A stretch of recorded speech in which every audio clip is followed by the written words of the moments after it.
All right, everyone, welcome, welcome. Welcome to Mindfulness Meditation Monday.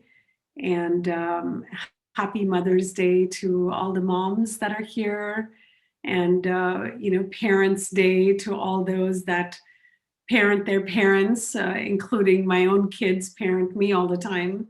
So I think, this whole idea of motherhood is not solely in the role of that title of mother.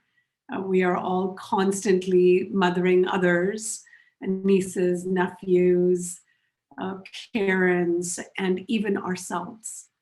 And this speaks to identities. We're all born into so many identities.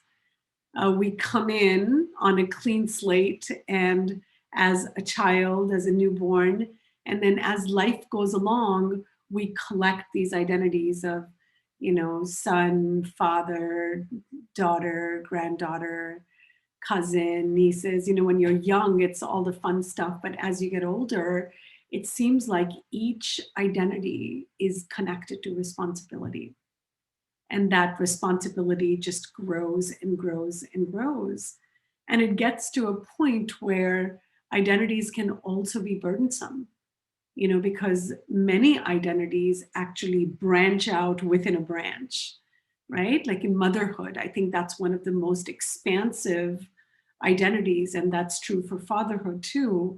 In parenthood in general, when you become a parent, and I'll use the term mother as an example, but this is true for a father as well, that you're a parent to your child, and then your children get married, like mine did, and are going to.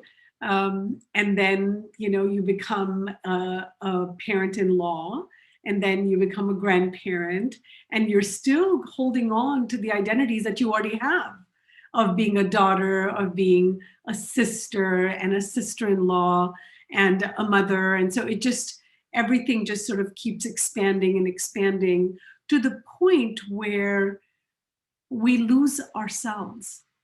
We forget who we truly are, and we start to assume these roles and these identities and the roles that come with it and the responsibilities that come with it. An example that I'll share with you, a beautiful example that was a personal experience of mine where identities became so crystal clear to me was and Samir, I'm going to spot you here. I didn't know both of you were going to be here. Anyways, I know you won't mind. It's a good thing. But when Samir and Natasha got engaged,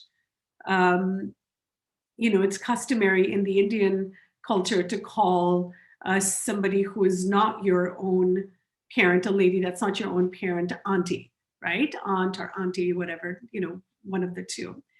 And Samir called me nothing. For a full 9 months, he called me nothing. And I was sort of fascinated in the beginning because I was waiting that, maybe when they're engaged, he'll call me auntie, or there'll be some sort of other name for me than just nothing. He would talk to me and we would laugh and we would joke, and we had this really special connection, but there was never a term, an identity attached to it. And I waited and I waited, but very soon I started to feel something that I had never felt before: what lies underneath the name, what lies underneath the identity. And that was magical, because for their entire courtship and the engagement, for as long as they were engaged, right up to the wedding, Samir didn't call me anything. He just went straight to mom at the reception. And his reception speech is when he said mom, and of course I burst into tears. Either I was craving for an identity to be attached to it, but I have to tell you, being released of these roles and responsibilities and names that we attach to identities is burdensome sometimes. And we forget the beauty of the relationship. And all it takes sometimes is just to remove that role, is just to remove that identity, and you can feel the purity of the actual bond, because it's a feeling. right? Everything else is above it. It's a name. And to me, identities remind me very much of branches of a tree, where we get so branched out in our human experience that we actually forget the essence and the feeling of that trunk, of that groundedness of the entire tree, because we are the tree. We are not all these trunks, I'm sorry, all these branches and all these leaves of the tree. We are the tree itself. And what mindfulness and meditation does, it brings us back home into that realization. It brings us back home into remembering that we are and always will be that groundedness. We are the roots, and the branches and the identities are just roles that we fulfill. But we always, when we are tired, we always have a place and a way to come home to ourselves, to be with ourselves. Many times in identities, we fail. We feel like we fail. We make mistakes and we feel we're not good at a certain thing. Um, I might feel that I'm not a good daughter at a certain point if I haven't seen my parents for a little while, right? There's that guilt and that worry and that self-loathing involved in it. And we do this in all the identities. There are times where we feel like we're not good mothers, or we're not, this is classic for moms, right?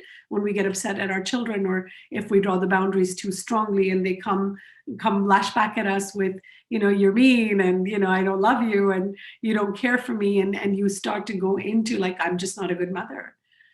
So reminding ourselves that those are small instances, those are small roles, those are small identities, and that it's not the full tree of who we are, is an important piece to keep ourselves grounded, and as partners to remind each other of that, because what taints first is our language, is what we start to say in that expression of, I'm not good enough.